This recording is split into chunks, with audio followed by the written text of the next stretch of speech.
വീഡിയോയുടെ ആദ്യം തന്നെ മിസ് സൊല്യൂഷൻ പറഞ്ഞുതരാം, അതിനുശേഷം നമുക്ക് പ്രോബ്ലത്തിലേക്ക് കടക്കാം. അപ്പോൾ സൊല്യൂഷൻ ഇത്രയേ ഉള്ളൂ. മൺഡേ രാത്രി നിങ്ങൾക്ക് ഒരു ഇവന്റ് ഉണ്ടായിരിക്കും. ആ ഇവന്റ് നിങ്ങൾ കറക്റ്റ് ആയിട്ട് തന്നെ അറ്റൻഡ് ചെയ്യുക. അതിൽ നിങ്ങൾക്ക് ഇമ്പോർട്ടൻ്റ് ആയിട്ടുള്ള എക്സാം സ്ട്രാറ്റജീസും അതേപോലെ തന്നെ ഇനിയുള്ള ഓരോ ദിവസവും ഏതൊക്കെ ചാപ്റ്റേഴ്സ് ആണ് പഠിക്കേണ്ടത്, എങ്ങനെയുള്ള സ്റ്റഡി പ്ലാൻ ആണ് നമ്മൾ ചെയ്യേണ്ടത്, എല്ലാം നിങ്ങൾക്ക് പറഞ്ഞു തരുന്നതായിരിക്കും. അത് കണ്ടു കഴിഞ്ഞാൽ ഇനി അങ്ങോട്ടുള്ള എക്സാമിന് എന്തൊക്കെയാണ് ചെയ്യേണ്ടത്, എക്സാമിന് ഫുൾ മാർക്ക് കിട്ടാനായിട്ട് എന്താണ് ചെയ്യേണ്ടത് എന്നുള്ള കംപ്ലീറ്റ് ഡീറ്റെയിൽസ് നിങ്ങൾക്ക് മനസ്സിലാക്കാനായിട്ട് സാധിക്കും. ഓക്കെ, അപ്പോൾ ഇതാണ് സൊല്യൂഷൻ. ഇനി നമ്മുടെ പ്രോബ്ലത്തിലേക്ക് കടക്കാം. അപ്പോൾ പ്രോബ്ലം എന്ന് പറയുന്നത് ഇത്രയേ ഉള്ളൂ. നമ്മുടെ എക്സാമിൻ്റെ ഡേറ്റ് വന്നിട്ടുണ്ട് അല്ലേ. അപ്പോൾ എക്സാമിൻ്റെ ഡേറ്റ് അറിഞ്ഞപ്പോൾ തന്നെ നിങ്ങൾക്ക് നെഞ്ചിൻ്റെ അകത്തൊരു തീയായിരിക്കും അല്ലേ. കാരണം എന്താണ്, നമ്മുടെ എക്സാമിന് ഇനി വളരെ കുറച്ച് ദിവസം മാത്രമേ ഉള്ളൂ.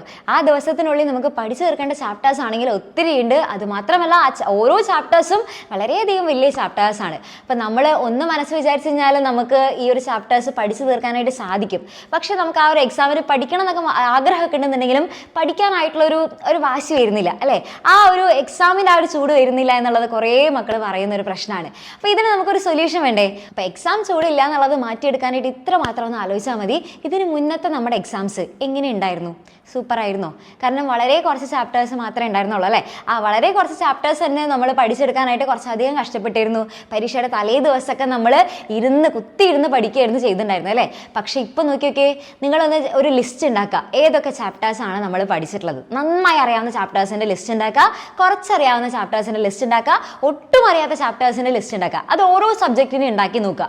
അപ്പം നമുക്ക് ആ എക്സാമിൻ്റെ ചൂടൊക്കെ വരും. കാരണം നമ്മൾ മനസ്സിലാക്കും ആ ഒരു സത്യം എന്താണ്, കുറേ ചാപ്റ്റേഴ്സ് നമുക്ക് ഇനിയും പഠിക്കാനായിട്ട് കിടക്കുന്നുണ്ട് എന്നുള്ളത്. അപ്പോൾ അത് മനസ്സിലാക്കി കഴിഞ്ഞാൽ വേഗം തന്നെ നിങ്ങൾക്ക് എന്ത് ചെയ്യാനായിട്ട് തോന്നും, വേഗം തന്നെ ഇനിയുള്ള ഓരോ ദിവസം നന്നായിട്ട് പഠിക്കണം എന്നുള്ളൊരു ആഗ്രഹം തോന്നും. അപ്പോൾ എപ്പോഴും നമ്മൾ നാളെ ചെയ്യാം എന്ന് വെച്ച് കഴിഞ്ഞാൽ അങ്ങനെ ഇരിക്കലേ ഉണ്ടാവുള്ളൂ അല്ലേ. ഇന്ന് വരെ ആരെങ്കിലും എന്തെങ്കിലും ഒരു സാധനം പിന്നെ ചെയ്യാം എന്നൊക്കെ പറഞ്ഞിട്ടുള്ളത് അത് കറക്റ്റായിട്ട് കംപ്ലീറ്റ് ആക്കി തീർന്നിട്ടുണ്ടോ? ഇല്ല അല്ലേ. അത് ഒരിക്കലും നടക്കാത്തൊരു കാര്യമാണ്. അപ്പോൾ അതുകൊണ്ട് തന്നെ ഇന്ന് മുതൽ എൻ്റെ കുട്ടികളെ ആ ഒരു അല്ലേ, നമുക്ക് ആ ഒരു ഡയലോഗിൻ്റെ ആവശ്യമില്ല. അത് നമുക്കൊന്ന് മാറ്റി നിർത്താം. ഇനി അങ്ങോട്ട് നാളെ ചെയ്യാം എന്നുള്ള പരിപാടിയില്ല. നമ്മൾ ഇന്ന് മുതൽ തന്നെ സ്റ്റാർട്ട് ചെയ്യാണ്. ഇന്ന് മുതൽ തന്നെ നമ്മുടെ എക്സാമിന് വേണ്ടിയിട്ടുള്ള പ്രിപ്പറേഷൻസ് മൊത്തം നമ്മൾ തുടങ്ങാനായിട്ട് പോവാണ്. അപ്പോൾ അതിന് വേണ്ടിയിട്ട് നിങ്ങളെ ഹെൽപ്പ് ചെയ്യാനായിട്ടാണ് മിസ് പറഞ്ഞിട്ടുള്ളത്. മൺഡേ നിങ്ങൾക്ക് ഒരു ഇവന്റ് ഉണ്ടായിരിക്കും. അപ്പോൾ ആ ഇവന്റ് നിങ്ങൾ അറ്റൻഡ് ചെയ്ത് കഴിഞ്ഞാൽ നിങ്ങൾക്ക് മനസ്സിലാകും ഓരോ ദിവസം എന്തൊക്കെയാണ് ചെയ്യേണ്ടത്.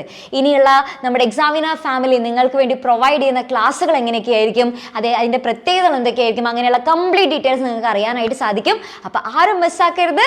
എല്ലാ ദിവസവും കറക്റ്റായിട്ട് ഇനി ക്ലാസ്സുകളൊക്കെ ഉണ്ടായിരിക്കും. അപ്പോൾ അടിപൊളിയായിട്ട് പഠിക്കുക. അപ്പോൾ ഇനി അങ്ങോട്ട് എക്സാം ചൂടാണ്, നല്ല മാർക്ക് വാങ്ങുക. അപ്പോൾ നിങ്ങൾ എല്ലാവരും ആ ഒരു ഇവന്റിൽ ഞങ്ങൾ ഉണ്ടായിരിക്കും മിസ് എന്നാണെന്നുണ്ടെങ്കിൽ ഇപ്പം തന്നെ എന്ത് ചെയ്യുക, വേഗം തന്നെ നമ്മുടെ കമന്റ് ബോക്സിൽ പോയിട്ട് റെഡി മിസ് എന്ന് പറഞ്ഞിട്ട് കമന്റ് ചെയ്യുക. ഓക്കെ, അപ്പോൾ അങ്ങനെയാണെങ്കിൽ നമുക്ക് തകർക്കാം.